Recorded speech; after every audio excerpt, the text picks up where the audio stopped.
ہم اس پروگرام میں دونوں چیزوں کو ڈسکس کریں گے کہ کیا یہ آپریشن کا دائرہ کار پورے ملک میں بڑھے گا, آزاد کشمیر پہ اس کے کیا اثرات پڑیں گے. اس کے لیے ہمارے پاس عبدالرشید ترابی صاحب ہیں جو کسی تعریف کے محتاج نہیں ہیں, ایک بڑی آزاد کشمیر کی سیاسی جماعت کے امیر ہیں اور جانی پہچانی شخصیت ہیں. میں آپ سے پروگرام کا آغاز کروں گا. سر السلام علیکم. مہربانی, شکریہ. سر سب سے پہلے میں آپ کا بہت مشکور ہوں, آپ تشریف لائے مظفر آباد سے, ابھی آپ تھکاوٹ کے باوجود آپ نے لائیو شو میں ٹائم دیا, آپ کی کمٹمنٹ پہ میں آپ کا بہت مشکور ہوں. دوسری بات میں لانا یہ چاہوں گا کہ آزاد کشمیر میں بھی اب ایک خبر یہ شروع ہو گئی ہے کہ احتساب شروع ہو رہا ہے. نیب کے چھاپے پڑے سابق پریزیڈنٹ آزاد کشمیر راجہ ذوالقرنین کے گھر پہ, ابھی یہ چند روز پہلے کی بات ہے, اور امپریشن یہ ہے کہ شاید اور بھی لوگ اس لپیٹ میں آئیں. کئی لوگ ہیں جنہوں نے کوئی بینکوں کے قرضے لیے ہوئے ہیں وہ واپس نہیں کیے, شاید وہ ابھی پاور میں ہیں لیکن بہرحال جلد 2016 میں شاید پاور نہ رہے, اور ایسی بہت سی چیزیں ہیں. اس پہ آپ کیا کہیں گے, آپ کیا دیکھتے ہیں کہ یہ دائرہ کار اس طرف بھی بڑھے گا؟ بسم اللہ الرحمن الرحیم. میں آپ کا شکریہ ادا کرتا ہوں کہ آپ کی وساطت سے اپنا ایک نقطہ نظر پیش کرنے کا موقع مل رہا ہے. میں سمجھتا ہوں جی کہ جو بھی کرمنل ہے وہ کہیں کراچی میں ہے یا پنجاب میں ہے یا سرحد بلوچستان میں, آزاد کشمیر میں ہے, اس کو کٹہرے میں آنا چاہیے.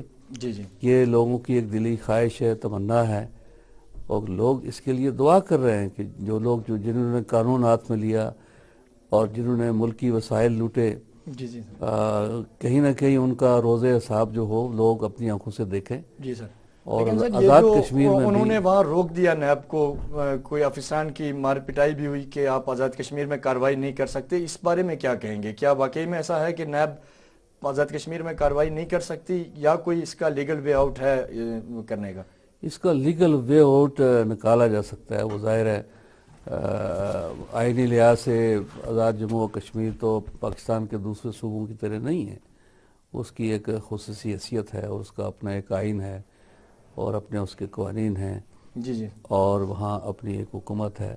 جی جی, لیکن یہ ہے کہ جو بھی کوئی لیجسلیشن مطلوب ہے, جی سر, ظاہر ہے کہ اوورآل اس کی نگرانی اقوام متحدہ کی قراردادوں کی روح سے حکومت پاکستان کی سپرد کی گئی ہے, اور وہاں کی گورننس کو ٹھیک کرنا, وہاں کے حالات کو ٹھیک کرنا, وہاں لوگوں کے حقوق کی بحالی اور بازیابی اور اس طرح کے واقعات کو روکنا. مسئلہ کشمیر پہ, آزاد کشمیر کے کانسٹیٹیوشن پہ اور دیگر بہت سی اہم چیزوں پہ, آزاد کشمیر کے الیکشن 2016 پہ آپ سے بڑی ڈیٹیل ڈسکشن کرنی ہے. ہمیں جوائن کیا ڈاکٹر تنویر زمانی نے, میں ان سے عزیر بلوچ کے حوالے سے بات کر لوں, اس کے بعد ہم واپس آتے ہیں. السلام علیکم ڈاکٹر صاحبہ. وعلیکم السلام. بہت شکریہ آپ نے ہمیں پروگرام میں وقت دیا. آپ کے بارے میں میڈیا پہ کئی دنوں سے یہ آ رہا ہے. میرے ایک پروگرام میں آپ کو یاد ہوگا لیاری سے, میں لیاری ایک پروگرام کرنے گیا تھا اور وہاں آپ ایک پبلک وزٹ پہ تھی. تب میں نے آپ سے پوچھا تھا کہ لیاری میں آپ آئی ہیں اور آپ کا عزیر بلوچ سے کیا رشتہ, آپ نے کہا تھا عزیر بلوچ میرا بیٹا ہے. آج آپ کا کیا سٹانس ہے جب عزیر بلوچ کو گرفتار کر لیا گیا اور وہ کچھ ایسے انکشافات بھی کر رہے ہیں جن میں پاکستان پیپلز پارٹی کی اعلیٰ قیادت کے انوالو ہونے کے نہ صرف خدشات ہیں بلکہ ثبوت ہیں؟ آپ کیا کہیں گی, کیا عزیر بلوچ سے آج بھی آپ کا کوئی تعلق ہے یا وہ اس وقت تک تھا؟ دیکھیں, ماں اور بیٹے کا تعلق قیامت تک ہوتا ہے, اور قیامت کے دن بھی بیٹا اپنی ماں کے نام سے اٹھایا جاتا ہے. تو that is not an issue right now. قیامت کے دن تو ویسے ہم نے یہ سنا تھا کہ باپ کے نام سے اٹھایا جائے گا. بہرحال آپ کا ان کے ساتھ, عزیر بلوچ کے ساتھ ماں بیٹے کا تعلق, آپ یہ کہنا چاہ رہی ہیں؟ جی ہاں, اور مجھے آپ کی آواز نہیں آئی آپ نے کیا کہا, لیکن اور یہ میرا تعلق ان سے اس وقت ہوا جب ذوالفقار مرزا نے ان کا ساتھ چھوڑا تھا. نہیں, میں یہ پوچھنا چاہ رہا ہوں آپ سے کہ آپ کا عزیر بلوچ کے ساتھ, آپ نے کہا کہ آپ کا ان کے ساتھ ماں بیٹے کا رشتہ ہے, تو کیا آج بھی آپ اس سٹیٹمنٹ پہ قائم ہیں اپنی؟ obviously آپ کے اگر جیل میں کچھ ملزم جاتے ہیں یا کورٹس میں کچھ ملزم جاتے ہیں تو کیا ساری ماؤں سے ان کا رشتہ ٹوٹ جاتا ہے؟ وہ اپنی ماؤں کی دعاؤں پر رہتے ہیں. اور صرف عزیر بلوچ سے نہیں بلکہ لیاری کے ہر جوان سے اور پاکستان کے جوان سے تعلق ہے, وہی ہوتا ہے ہر ماں کا. جی اور اگر میں ڈاکٹر صاحبہ ایک اور بڑی امپورٹنٹ چیز مجھے بتائیے گا کہ اب اس وقت عزیر جان بلوچ جب رینجرز کی کسٹڈی میں ہیں اور وہ اس طرح کے انکشافات کر رہے ہیں جن میں آصف علی زرداری کی ڈائریکٹ انوالومنٹ ہے لیاری میں لوگوں کے قتل و غارت میں, مظفر اویس ٹپی کا نام آ رہا ہے, رحمان ملک کا نام آ رہا ہے, قائم علی شاہ کا نام آ رہا ہے, ذوالفقار مرزا کا نام آ رہا ہے. تو ایسے وقت میں کیا صرف عزیر جان بلوچ کو ہی سزا ملنی چاہیے کیا وہ فیسیلیٹیٹر جنہوں نے ان کو نیٹو کا اسلحہ پرووائڈ کیا, جنہوں نے انہیں اسسٹنس دیا, ان کے بارے میں کیا کہیں گی آپ؟ دیکھیں یہ باتیں جو آپ نے جتنی بھی کی ہیں یہ ابھی انویسٹیگیٹ ہو رہی ہیں اور ٹرانسپیرنٹ طریقے سے ہو رہی ہیں الحمدللہ. اگر ٹرانسپیرنسی سے یہ ثابت ہو جاتا ہے کہ یہ سارے لوگ اس میں انوالو تھے, تب آپ کا کیا سٹانس ہوگا؟ پھر سے کہیں آپ. اگر ٹرانسپیرنسی سے یہ ثابت ہو جاتا ہے کہ عزیر بلوچ کو استعمال کرنے میں آصف علی زرداری, اویس ٹپی, فریال تالپور, قائم علی شاہ, ذوالفقار مرزا یہ سارے کے سارے انوالو ہیں, تب آپ کا کیا موقف ہوگا؟ دیکھیں میں یہ آپ کو آج بھی گیرنٹی سے کہہ رہی ہوں کہ یہ سب انوالو ہوں گے, مگر یہ یونیلیٹرل انوالو نہیں ہوں گے, یہ انڈائریکٹلی انوالو تھے, کیونکہ اصل جو تھا مین پرابلم وہاں پہ این کیو ایم کا تھا الطاف حسین. اگر ان کے دیکھیں الطاف حسین کے تو خلاف کام کیا نا عزیر بلوچ نے, لیکن جو کروانے والے تھے میں ان کی بات کر رہا ہوں. اگر نام آ جاتا ہے, ثابت ہو جاتا ہے, تب آپ کا کیا موقف جو ہوگا؟ عزیر بلوچ سے سنا ہے, جب آپ نے دیکھیں عزیر بلوچ کل بھی پیپلز پارٹی کا تھا اور آج بھی پیپلز پارٹی کا ہے. اگر آپ نے اس سے سنا ہے کہ پیپلز پارٹی چھوڑا ہے تو وہ ان گولیوں بند لاشوں کی بات کر رہا ہے, وہ ایم کیو ایم والوں نے لا کے وہاں پہ ڈالی. یہ ثابت ہو جاتی ہے افیلیشن, تو آپ کا کیا موقف ہوگا؟ دیکھیں آپ کی آواز بہت دور سے آ رہی ہے, لیکن اگر جب میں بولتی ہوں تو آپ کے پاس لائٹ ہو جاتی ہے. جب قائدین کا پیپلز پارٹی کے نام آئے گا تو I expect and I demand that investigation should be done fairly, اور ایم کیو ایم کے الطاف حسین اور ان کے سارے لوگوں کا بھی نام آئے جنہوں نے ہماری قیادت کو بھی مینیپولیٹ کیا ہے. اور یہ مینیپولیشن کا نتیجہ ہے کہ اس خطے میں اتنا خون بہا, چاہے وہ دیکھیں اگر آصف علی زرداری کا نام آ جاتا ہے تو آپ کا کیا موقف ہوگا؟ میں یہ پوچھنا چاہ رہا ہوں ڈاکٹر صاحبہ. دیکھیں میں نے پچھلے پروگرام میں بھی کہا ہوا تھا کہ اگر زرداری صاحب کسی بھی کیس میں پکڑے جاتے ہیں یا کسی بھی کیس میں ان کا نام آتا ہے تو ان کو اگر پھانسی لگتی ہے تو پھانسی دینے میں آؤں گی. یہ بات بہت کلیئر. اچھا ڈاکٹر صاحبہ یہ بتائیے گا کہ اب اس وقت آپ کہہ رہی ہیں کہ آپ عزیر بلوچ کی ماں ہیں اور آپ ان کو سپورٹ کریں گی, آپ کس قسم کی سپورٹ کریں گی؟ کیا آپ کے پاس کیا ایسا طریقہ کار ہے, آپ کس انداز میں ان کو سپورٹ کریں گی؟ دیکھیں دو ہی طریقے کار ہوتے ہیں دنیا میں, تو ماؤں کے صرف دعا ہوتی ہے, لیکن میں لیگلی اینڈ پولیٹیکلی جی دونوں طریقوں سے عزیر بلوچ کو اور لیاری کے ہر نوجوان کو اور پاکستان کے ہر نوجوان پہ جس پہ یہ وقت آئے گا, میں تا قیامت اس کا فون بھی اٹھاؤں گی اور اس کو سپورٹ بھی کروں گی. آپ سے میرا آخری کوشچن ہے, آپ عزیر بلوچ سے کب سے رابطے میں ہیں؟ ڈاکٹر صاحبہ عزیر بلوچ سے آپ کا رابطہ کب سے ہے اور کب تک رہا آپ کا رابطہ؟ دیکھیں عزیر بلوچ جس دن ذوالفقار مرزا نے عزیر بلوچ کو چھوڑا اس دن سے میرا عزیر بلوچ سے کمپلیٹ رابطہ ہے. ذوالفقار مرزا تو کہہ رہے ہیں کہ میں عزیر بلوچ کو اپنا بھائی سمجھتا ہوں, آج بھی کل ان کی سٹیٹمنٹ ہے, کیا پھر اس میں کیا کہیں آپ کے اور ان کے ویوز میں ڈیفرنس نہیں ہے؟ دیکھیں اگر ذوالفقار مرزا نے ان کو چھوڑ چکے تھے, وہ اب وہ بھائی بنائیں یا بھتیجا, اس سے فرق نہیں پڑتا. عزیر بلوچ نے بہت ہارڈ ٹائم اٹھایا ہے, پوری لیاری نے ہارڈ ٹائم اٹھایا ہے, جتنی بوری بند لاشیں اس کو آگے پڑی ہیں وہ سب اگر ہم نہیں چھوڑتے وہ ذوالفقار مرزا تو یہ شاید بہتر ہوتی سچویشن. یعنی آپ یہ کہنا چاہ رہی ہیں کہ جو لیاری میں میں لیاری والوں سے کہنا چاہتی ہوں کہ کسی بھی چکر میں پھنسنے کی ضرورت نہیں ہے, کسی بھی بیان بازی اور کسی بھی چکر کے اس میں پھنسنے کی اب لیاری والوں کو ضرورت نہیں ہے. جو وہاں ہوا لیاری میں, جی پھر سے کہیں آپ. ذوالفقار مرزا ذمہ دار ہیں اس کے جو لیاری میں ہوا؟ ذوالفقار مرزا کی ذمہ داری ہے جو لیاری میں ہوا, لیکن اس وقت دیکھیں وہ انٹیریئر منسٹر تھے, انہوں نے اس وقت جس وقت ریزائن کیا اور اس کے بعد بھی وہ دیکھیں ریزائن کرنے کے بعد بھی وہ سہارا بن سکتے تھے. ڈاکٹر صاحبہ آپ سے میرا لاسٹ کوشچن ہے, عزیر بلوچ سے آپ کا آخری رابطہ کب ہوا؟ عزیر بلوچ سے لاسٹ رابطہ آپ کا کب ہوا, اور اگر آپ اس کے کنیکشن میں کہیں آپ تک بھی انویسٹیگیشن کا دائرہ بڑھا تو آپ کیا کہیں گی؟ میں عزیر بلوچ کو گلے لگا لوں گی, ٹھیک ہے, ماں کی حیثیت سے, اگر مجھ تک دائرہ بڑھا. اور میں یہ انویسٹیگیشن کا یہ پارٹ عزیر بلوچ پہ چھوڑتی ہوں تاکہ ان کا براٹ اپ اور ان کی ٹریننگ ایسی ہوئی ہے, وہ کچھ نہیں چھپائیں گے, وہ سب کچھ بتائیں گے, وہ کوآپریٹ کریں گے, اور مجھے ان پہ فخر ہے. اور اگر وہ اس پارٹ کا کہ میرا ان سے کب تک تعلق رہا ہے اپنی طرف سے جو بتانا چاہتے ہیں میں ان کو بتانے دوں گی, اور اس پر مجھ سے سوالات کیے جائیں گے تو میں جواب دوں گی, کیونکہ وہ انویسٹیگیشن میں اپنی طرف سے اس انٹریکشنز کا کوئی بیان نہیں دینا چاہتی اس طرح آن ایئر بیٹھ کے کسی بھی چینل. جی بہت بہت شکریہ ڈاکٹر صاحبہ, آپ نے ہمیں وقت دیا اپنے قیمتی وقت سے اور آپ کے ویوز کو ناظرین نے سنا. میں آپ کی طرف واپس آؤں گا سر. ہم بات کر رہے تھے آزاد کشمیر کے حوالے سے. الیکشن 2016 اب نزدیک ہیں آزاد کشمیر میں. اب پیپلز پارٹی کیونکہ سندھ میں بھی پیپلز پارٹی یا آزاد کشمیر میں بھی پیپلز پارٹی ہے, آپ کیا سمجھتے ہیں آزاد کشمیر میں کشمیر کاز کو پروموٹ کرنے میں, انفراسٹرکچرز میں, ایجوکیشن میں, ہیلتھ میں کیا ڈیلیور کیا اے جے کے گورنمنٹ نے؟ میں سمجھتا ہوں جی کہ پیپلز پارٹی کو ایک بڑا اچھا موقع ملا تھا اور سارے سیاسی حلقوں میں ان کو سپورٹ کیا, بلکہ ایک وقت ایسا آ گیا تھا کہ ان کے خلاف نو کانفیڈنس خود ان کی پارٹی کے اندر سے گروپ نے کرنے کی کوشش کی اور ایک پورا ماحول بنا ہوا تھا، جی لیکن اس میں وزیر اعظم پاکستان نے مداخلت کر کے اپنی جماعت کو اس سے روکا اور حکم دیا کہ آپ اس پروسیس میں نہ جائیں. تو وفاق نے بھی ان کو سپورٹ کیا، آزاد کشمیر کی ساری سیاسی جماعتوں نے بھی ان کو سپورٹ کیا کہ یہ سسٹم چلتا رہے اور وہ ڈیلیور کریں.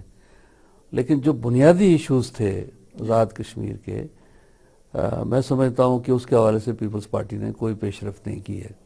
اس میں جو تعمیر نو کا مسئلہ تھا، ابھی تک ہمارے سینکڑوں سکولز ہیں اور پروجیکٹس ہیں، انفراسٹرکچر ہے جو کہ اسی طرح سے ہے، اس میں کوئی بڑی پیش رفت نہیں ہو سکی ہے. سر ایک گورننس کے بڑی حوالے جماعت سے کی ہے. آپ امیر ہیں، جماعت اسلامی پاکستان میں بھی ہے بلکہ دنیا بھر کی ایک ہر جگہ موجود ہے.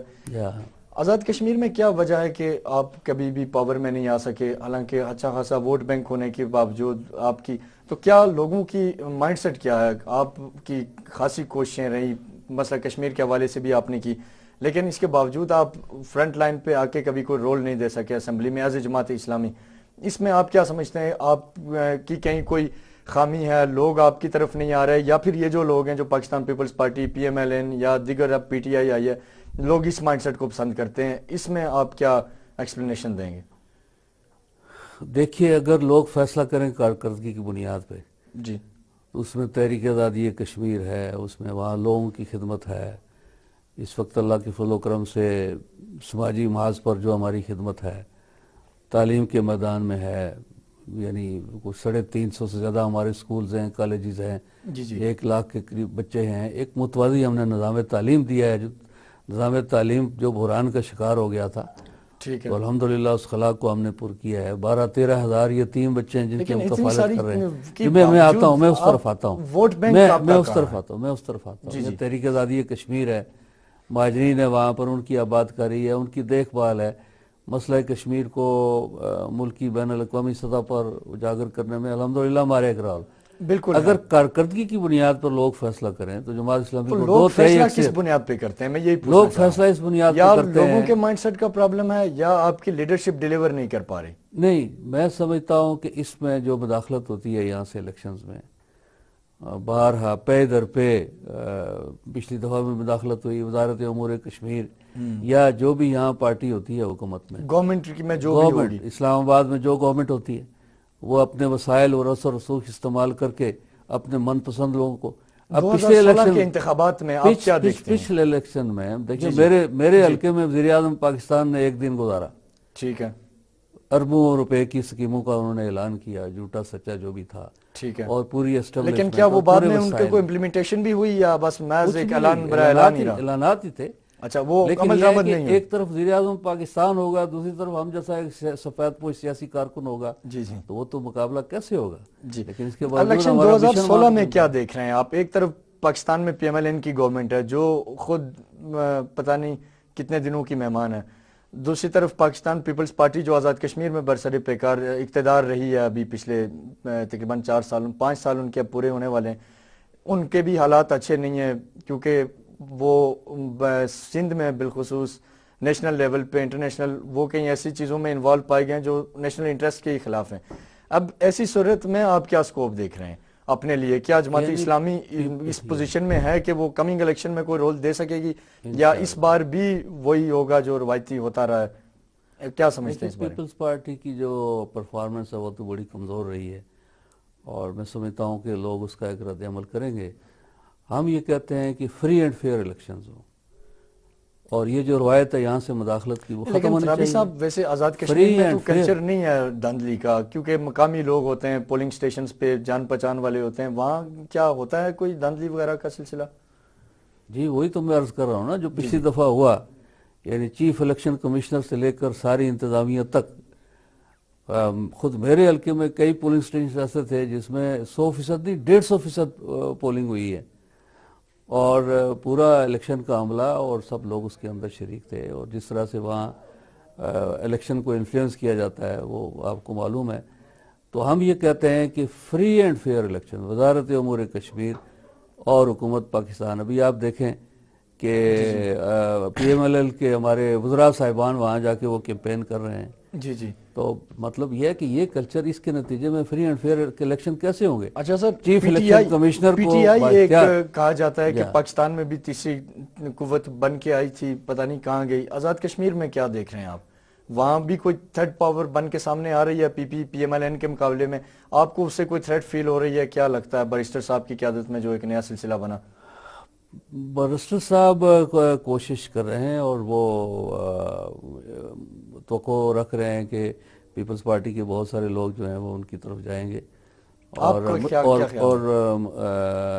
الیکشن کے موقع پر پی ٹی آئی وہاں پر اچھی فائٹ دینے کی پوزیشن میں ہوگی. کوئی بڑی لہر یا سویپ کر سکے گی یا نہیں کر سکے گی وہ تو میں نہیں کہہ سکتا, جی جی, لیکن ایک فائٹنگ پوزیشن میں یقیناً ہوگی. جہاں تک جماعت کا تعلق ہے تو ہم نے پورا ہوم ورک کر لیا ہے. سارے 30 کیا کہیں انتخابی کسی سے آپ حلقوں کے میں الائنس کے کوئی امکانات ہیں کہ پی ایم ایل این سے, پی پی سے, پی ٹی آئی سے؟ کیونکہ پاکستان میں تو کہیں ایک غیر فطری اتحاد کی تو آپ نے کوشش کی پی ٹی آئی کے ساتھ, جو بڑا غیر فطری تھا. میں معذرت چاہوں گا یہ بات کہتے ہوئے, لیکن کیونکہ آپ اسلامی نظام کے دائی, وہ ایک اور کلچر کو پروموٹ کرنے والے, میں برا نہیں کہہ رہا ہوں لیکن ایک اور مائنڈ سیٹ ہے, وہ آپ کا ایک الگ مائنڈ سیٹ ہے. کراچی میں تو سراہا نہیں گیا اس کو, کیونکہ میں وہاں تھا ایک ریلی میں جب آپ کی کراچی میں ہوا تو خاصے ناراض تھے کارکنان. لیکن کیا یہاں بھی کوئی پریکٹس کر سکتے ہیں آپ اس طرح کی آزاد کشمیر سطح پہ؟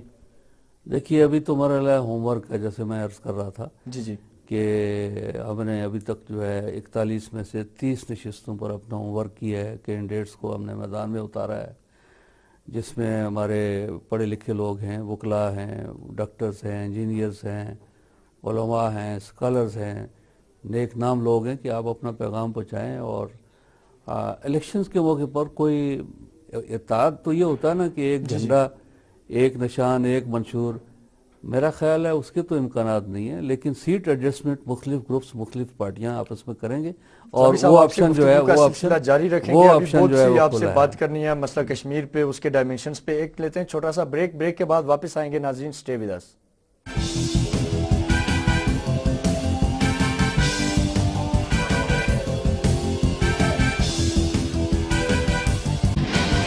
ویلکم بیک ناظرین, ہم بات کر رہے ہیں اب آزاد کشمیر کے حوالے سے. عبدالرشید ترابی صاحب ہمارے ساتھ موجود ہیں.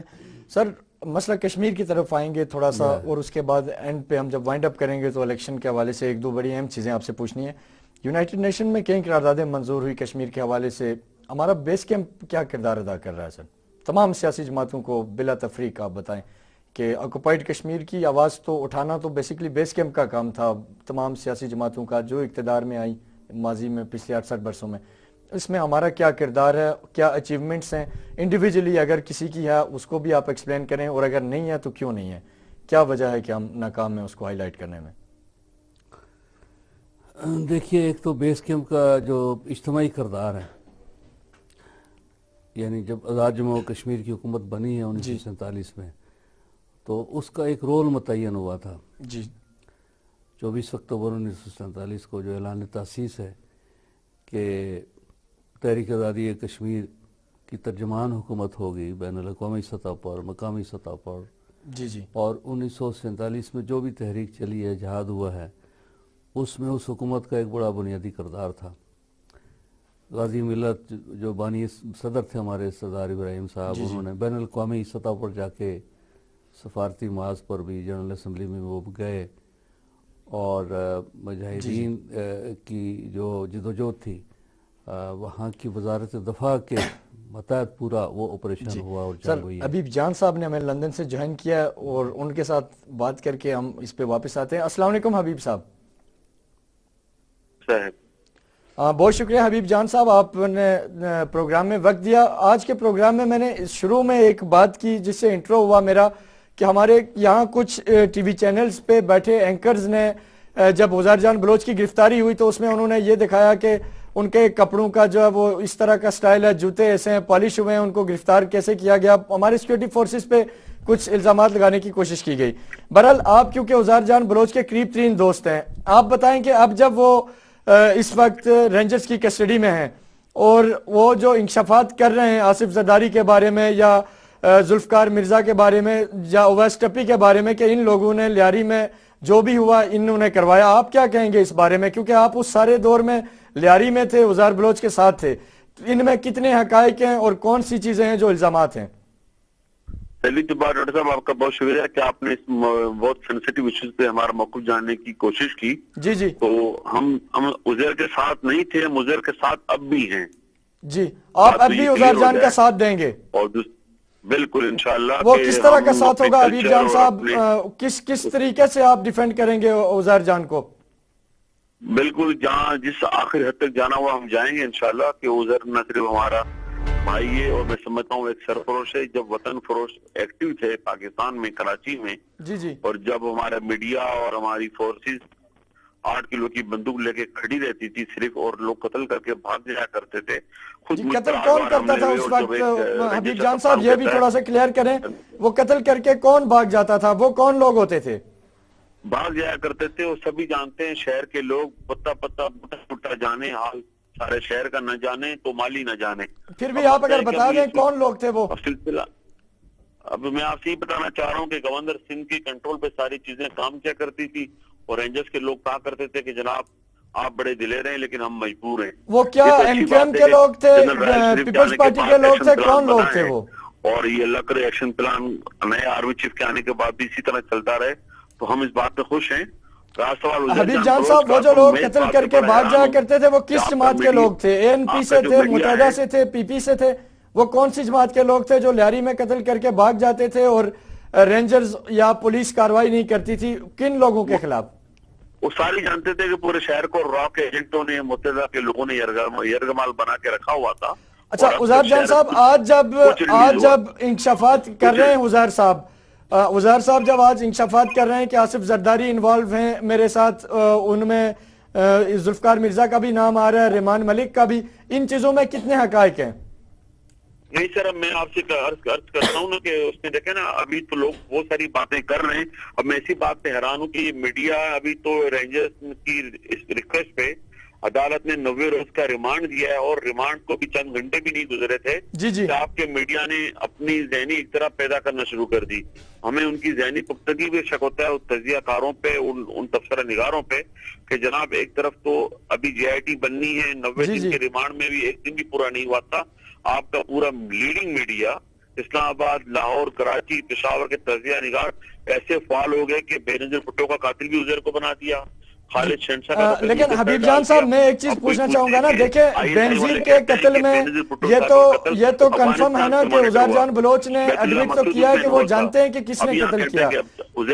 آپ یہ بتا دیں کہ کیا وہ، اگر عزیر جان بلوچ کا میں نہیں الزام لگا رہا کہ انہوں نے کیا، وہ قتل کس نے کیا آپ کے خیال سے؟ حبیب جان صاحب آپ کیونکہ اس پورے دور میں قریب ترین تھے، بینظیر صاحب ایسے آپ کے قریبی تعلقات تھے، آپ ساری چیزوں کو جانتے ہیں، تو آپ یہ بتائیے کہ عزیر جان بلوچ پہ تو ہم یہ بلیم نہیں کر رہے، نہ ہم کسی اور کو نومینیٹ کر رہے ہیں، لیکن آپ کے خیال سے یہ کئی ویڈیوز ایسی انٹرنیٹ پہ آئی ہیں عزیر جان بلوچ کی جس میں وہ آصف علی زرداری کے خلاف بات کر رہے ہیں، جس میں وہ ذوالفقار مرزا کے خلاف کر رہے ہیں، جس میں وہ سب کے خلاف بات کر رہے ہیں کہ انہوں نے ہمیں استعمال کیا یا ہم اب پیپلز پارٹی کو سپورٹ نہیں کریں گے لیاری میں. یہ 2013 کی ویڈیوز ہیں، 2014 کے شروع کی ویڈیوز ہیں. تو اب کیا پیپلز پارٹی کے وہ لوگ جن کو وہ نومینیٹ کر رہے ہیں وہ کسی غلط کام میں انوالو ہیں؟ ہماری بہنیں بیوہ ہوئی ہیں، ہمارے بچے یتیم ہوئے ہیں، ہمارے لوگ لاوارث ہوئے ہیں. تو عزیر جان بلوچ نہیں، لیاری کا بچہ لیاری کا بزرگ زرداری کی پیپلز پارٹی سے نالا ہوا تھا، اور آج بھی یہ حال ہے. اور یہ وجہ تھی کہ جب آصف علی زرداری، رحمان ملک، ڈاکٹر عاصم اور الطاف حسین کے کہنے پر صرف مال بنانے کے چکر میں اور را کے ایجنڈے کو پہنچا رہے تھے، تو وہاں جہاں وطن فروش تھے وہاں عزیر جان جیسے سرفروش بھی تھے. حبیب جان صاحب آخری کوشچن آپ سے پوچھوں گا میں، آپ کیا سمجھتے ہیں عزیر جان بلوچ آصف زرداری کا نام لیں گے، اور اگر لیں گے تو کس سینس میں لیں گے؟ آصف زرداری سب سے بڑے کون سے کرائم میں انوالو ہو سکتے ہیں آپ کے خیال سے؟ دیکھیں آصف علی زرداری کا سب سے بڑا کرائم تو یہ ہے کہ پاکستان کی معاشی ہب کو کمزور کیا انہوں نے. اب سب جانتے ہیں، لیکن اس کے علاوہ جو عزیر جان بلوچ کے ذریعے ایک چیز کا خدشہ یہ ہے کہ ہو سکتا ہے وہ خالد شہنشاہ کا معاملہ بھی آصف زرداری سے جوڑیں گے کہ کوئی بھی قابل معافی ہے. بینظیر قتل کے بارے میں کیا کہیں گے؟ کہیں آصف زرداری کا لنک اپ بنتا ہے اس کے ساتھ؟